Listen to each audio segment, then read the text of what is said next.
Il avait tout. Absolument tout. Une fortune que la plupart des gens n'imaginent même pas dans leurs rêves les plus fous. Un manoir avec 18 pièces, des jardins éclairés la nuit, une cave à vin qui valait à elle seule le salaire annuel de dizaines de personnes. Son nom apparaissait dans les magazines économiques, sur les plateaux télévisés, dans les conversations des salles de réunion feutrées où les millions se brassent avec des sourires de façade. Et pourtant, ce soir-là, le soir de ses 48 ans, son téléphone avait sonné 22 fois. Des avocats. Des associés. Des directeurs financiers. Pas une seule voix pour lui dire « Joyeux anniversaire, Gustavo ». Pas une seule. Ce que vous êtes sur le point d'entendre, c'est l'histoire d'un homme qui possédait tout ce que l'argent peut acheter, et qui était, sans le savoir, le plus pauvre d'entre tous. C'est l'histoire d'une femme de ménage, de 3 enfants aux yeux écarquillés, d'un gâteau fait maison à la vanille et du soir où tout a basculé. Installez-vous. Parce que cette histoire va vous toucher là où vous ne l'attendez pas. Il était 19 heures lorsque Gustavo Cardoso poussa la porte de son manoir. 48 ans. 48 années à porter le poids d'un nom dont on parlait dans les cercles qui comptent, mais que personne, au fond, ne connaissait vraiment. Il laissa tomber sa mallette sur le fauteuil en cuir italien, desserra le nœud de sa cravate dont la valeur dépassait le salaire mensuel de bien des gens, et resta immobile au centre du grand salon. 18 pièces.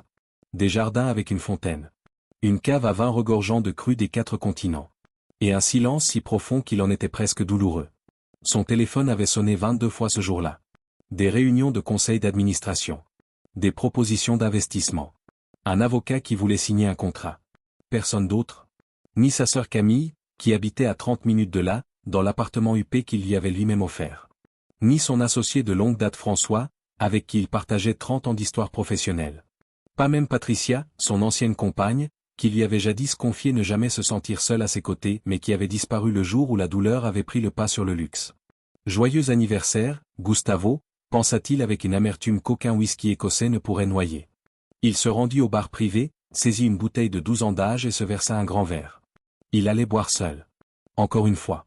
S'asseoir face à la fenêtre donnant sur le jardin illuminé et se demander, comme chaque soir, quel était le sens de tout cela. Mais avant d'atteindre le canapé, quelque chose l'arrêta net. Une odeur. Légère. Douce. Impossible. De la vanille. Gustavo fronça les sourcils.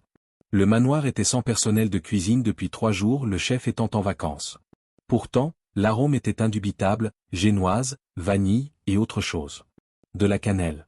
Il suivit le parfum à pas lents, traversa le couloir de marbre, dépassa la galerie où étaient accrochés des tableaux qu'il n'avait jamais vraiment regardés, commandés à un décorateur d'intérieur parce que, selon lui, les gens de sa position se devaient d'avoir de l'art. Il poussa doucement la porte de la cuisine. Et s'arrêta, sans voix. La cuisine avait été métamorphosée. Sur l'îlot central en granit trônait un gâteau fait maison décoré d'un glaçage blanc et d'une inscription bleue, légèrement irrégulière, « Joyeux anniversaire, Monsieur Gustavo ». Des assiettes de petits gâteaux maison. Un plateau garni. De minuscules ballons jaunes et bleus attachés avec de la laine colorée. Et au centre de la table, une bougie en forme de 48, qui attendait d'être allumée. Dans un coin, près du comptoir, se tenait Béatrice. 32 ans.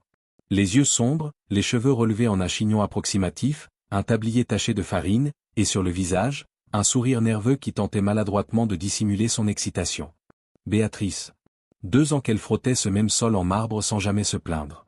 À ses côtés, 3 enfants le regardaient avec des yeux comme des soucoupes. Surprise. Crièrent-ils tous en même temps, leurs petits chapeaux en papier de travers.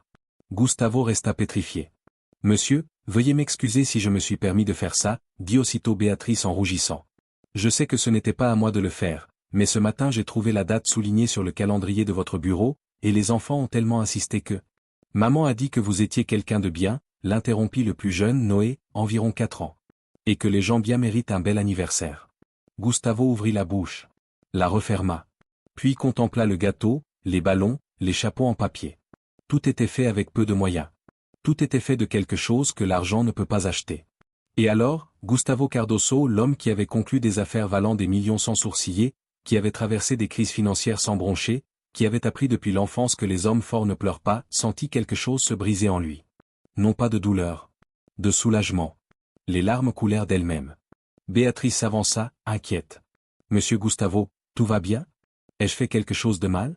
On peut tout débarrasser immédiatement, je vous assure. » Mais il ne pouvait pas parler. Ce n'était pas grave. Les mots n'étaient pas nécessaires. Béatrice avait compris, avec cette intuition tranquille propre à ceux qui connaissent si bien leur propre douleur qu'ils ont appris à la lire dans les yeux des autres. Théo, le deuxième, 6 ans, s'approcha et prit la main de Gustavo avec une aisance déconcertante. « Ne pleure pas, dit-il d'une petite voix grave. C'est ta journée? Il y a du gâteau. » Et Gustavo, à travers ses larmes, éclata de rire. Ce soir-là, ils dînèrent ensemble dans la cuisine la plus chère du quartier, mangeant des petits gâteaux maison que Béatrice avait préparés avec les ingrédients de son caddie de supermarché. L'aîné, Lucas, 8 ans, racontait des blagues absurdes qui faisaient rire tout le monde malgré tout. Noé s'endormit dans le fauteuil à 21h, de la crème sur la joue. Gustavo souffla la bougie de son gâteau et fit un vœu. Pour la première fois depuis des années, il en fit vraiment un. Les jours suivants furent étranges. En rentrant chez lui, Gustavo ne trouvait plus seulement le silence habituel. Il trouvait Béatrice en train de terminer son travail. Et parfois, lorsqu'elle n'avait personne à qui confier les enfants, il les trouvait en train de faire leurs devoirs à la grande table de la salle à manger, Théo explorant le jardin avec le sérieux d'un explorateur en mission, Noé poursuivant les poissons de l'étang avec une brindille. Gustavo commença à rentrer plus tôt. D'abord avec des prétextes. J'ai un rapport à relire à la maison. Puis sans prétexte du tout. Un samedi, Théo lui demanda s'il savait jouer au football. Gustavo, qui n'avait pas touché un ballon depuis 20 ans, répondit oui. Il trébucha 3 fois. Marqua 2 fois dans le mauvais camp. Et les 3 enfants fêtèrent ça comme s'ils venaient de gagner la Coupe du Monde. Ce soir-là, Gustavo se regarda dans le miroir de la salle de bain et eut du mal à se reconnaître. Il avait de l'herbe dans ses mocassins italiens. Et il souriait. Avec Béatrice, les conversations s'étiraient lentement, comme les choses qui comptent vraiment. Elles restaient réservées, toujours à bonne distance, celles que les différences sociales semblaient exiger. Mais Gustavo commença à abolir cette distance. D'abord en lui demandant comment elle allait. Puis en écoutant vraiment sa réponse. Il apprit qu'elle s'était retrouvée seule avec ses 3 enfants lorsque leur père avait disparu sans laisser d'adresse. Il apprit qu'elle avait entamé des études d'institutrice, abandonnées faute d'argent. Qu'elle avait cumulé 2 emplois avant de travailler pour lui.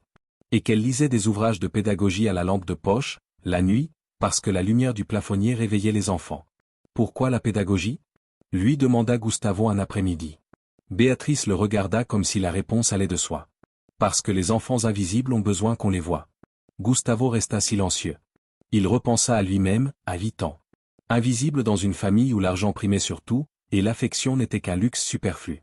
Moi aussi, j'étais un enfant invisible, pensa-t-il. Et quelque chose en lui, ce soir-là, se transforma à jamais. L'amour n'était pas arrivé comme un éclair. Il était arrivé comme l'aube, si progressivement que, avant même qu'on s'en rende compte, le jour était déjà là. Gustavo le comprit à mardi matin, lorsque Béatrice rit d'une remarque de Noé, et que ce rire remplit chaque recoin de la demeure d'une manière qu'aucun tableau coûteux, aucune bouteille de grand cru, aucun contrat à plusieurs zéros n'avait jamais su faire. Il lui fallut encore 3 semaines pour le lui dire. Et 3 secondes pour avoir peur. « Monsieur Gustavo, vous ne vous rendez pas compte de ce que vous dites, » répondit Béatrice en reculant d'un pas. « Je fais le ménage chez vous. Il y a un monde entre nous. »« Oui, dit-il. Et je veux le franchir. » Un silence. Les gens vont parler. Les gens parlent toujours. Ceux qui vivent vraiment sont ceux qui ont cessé de les écouter.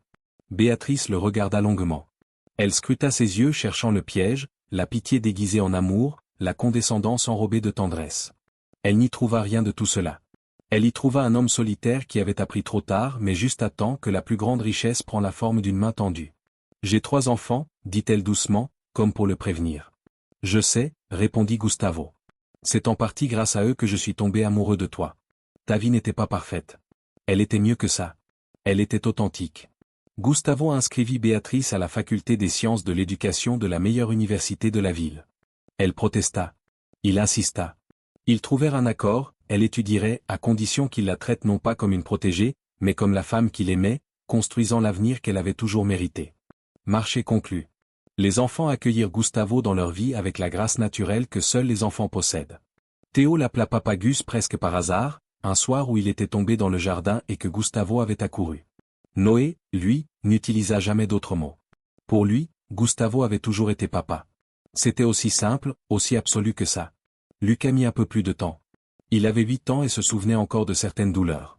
Mais un soir, alors qu'ils peinaient ensemble sur un problème de mathématiques qu'aucun des deux ne comprenait vraiment, le garçon dit simplement. « Papa, je crois que le livre se trompe. » Et ils continuèrent les calculs comme si ce mot avait toujours fait partie de la conversation.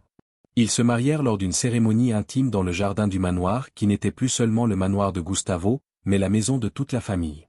Pas de grands banquets, pas de photographes de magazines, pas de cirque mondain. Juste eux, les enfants, 2 témoins, un prêtre, et quelques personnes qui les aimaient vraiment. Béatrice arriva dans une robe blanche simple qu'elle avait choisie elle-même, refusant tout ce qu'elle jugeait trop ostentatoire.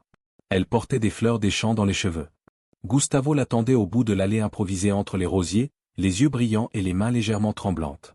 Quand elle arriva à ses côtés, Noé, 5 ans, leva le bras et cria de toutes ses forces. Maman et papa sont mariés. Des rires et des larmes se mêlèrent dans l'air du soir. 3 ans plus tard, Béatrice obtint son diplôme avec mention. Gustavo assista à la cérémonie avec ses 3 fils, vêtus de leurs plus beaux habits. Et tous les 4 applaudirent plus fort que toutes les familles réunies. Noé perdit sa chaussure gauche pendant la fête. On ne la retrouva jamais. Grâce au projet financé par Gustavo, Béatrice fonda une école gratuite pour les enfants défavorisés du quartier où elle avait grandi. Ils l'appelèrent l'école Racine. Sur le mur de l'entrée, ils firent peindre une phrase que Noé déjà vit tant, et une personnalité qui débordait de partout avait proposé un soir à table. Chaque enfant mérite d'être vu. L'école grandit. Le projet prit de l'ampleur. Et la famille aussi. Sofia arriva 4 ans après le mariage, petite, bruyante, avec les yeux de Béatrice et l'entêtement de Gustavo. Ses 3 grands frères l'accueillirent avec un mélange de fascination et de panique totale, ce qui fut, de loin, la chose la plus drôle que Gustavo n'ait jamais vue de sa vie. Les années passèrent avec la générosité des années heureuses, vite, intensément, sans qu'on s'en aperçoive avant de se retourner. Gustavo eut 65 ans. Cette fois, c'est Béatrice qui organisa la fête parce que les enfants, devenus de jeunes adultes bien installés dans leur vie, l'avaient exigé. Lucas faisait des études de médecine. Théo était graphiste et venait de remporter un prix régional. Noé, fidèle à lui-même, n'avait toujours pas vraiment décidé de son avenir, mais c'était, de l'avis général, le plus heureux des 4. Et Sofia, 16 ans, affichait une assurance telle que Gustavo pensait sincèrement que le monde ferait mieux de se préparer. Au centre du gâteau, décoré cette fois avec une précision remarquable, après 3 tutoriels vidéo, Sofia avait tracé en lettres parfaites. Joyeux anniversaire, papa. Gustavo regarda le gâteau. Il regarda Béatrice, qui l'observait depuis l'autre bout de la table avec ce sourire qui, même après toutes ces années, le laissait encore sans voix. Il regarda ses enfants bruyants, vivants, imparfaits et magnifiques. Ses enfants. Et il se souvint. Il se souvint du premier gâteau. Du glaçage de travers. Des lettres irrégulières. Des chapeaux en papier. D'un homme seul dans une cuisine immense qui, soudainement, ne l'était plus. « À quoi tu penses ?» demanda Béatrice en s'approchant. Gustavo lui prit la main. « Au fait que j'étais l'homme le plus riche du pays, et que je n'avais rien. Et puis tu es arrivé avec un gâteau à la vanille. Et soudain, j'avais tout. » Béatrice sourit et serra sa main dans la sienne. « C'est Noé qui a insisté pour organiser cette fête, au cas où tu ne le saurais pas. »« Je sais, » dit Gustavo. « C'est pour ça que c'est mon fils préféré. »« Je t'ai entendu. » hurla Noé depuis l'autre bout du jardin. Des rires emplirent la nuit. Il existe une forme de richesse qui ne figure sur aucun bilan comptable. Elle ne s'échange pas en bourse. Elle ne se transmet pas par héritage. Elle ne s'achète pas, ne s'investit pas, ne se négocie pas. Elle se construit lentement, patiemment par la présence. Par le choix. Par le courage de voir les gens là où ils sont, et non là où le monde voudrait qu'ils soient. Gustavo Cardoso possédait tout ce que l'argent peut acheter. Et il était, sans le savoir, l'homme le plus pauvre qu'il connaisse. Béatrice, elle, ne possédait presque rien qui ait de la valeur aux yeux du monde. Et elle était la personne la plus riche qu'il ait jamais rencontrée. Ensemble, ils ont bâti quelque chose qu'aucun des deux n'aurait pu imaginer seul, une famille, une maison, une école pleine d'enfants qui, aujourd'hui, savent qu'ils existent. Et tout a commencé avec un gâteau à la vanille. 3 chapeaux en papier. Et une femme qui croyait simplement, profondément que les gens bien méritent un bel anniversaire. Si cette histoire vous a touché le cœur, partagez-la avec quelqu'un qui en a besoin aujourd'hui. Et si vous voulez découvrir d'autres histoires comme celle-ci, des histoires vraies, humaines, qui réchauffent l'âme, abonnez-vous à cette chaîne et activez la cloche. Chaque semaine, une nouvelle histoire vous attend. Parce que les histoires qui comptent méritent d'être entendues. À très bientôt.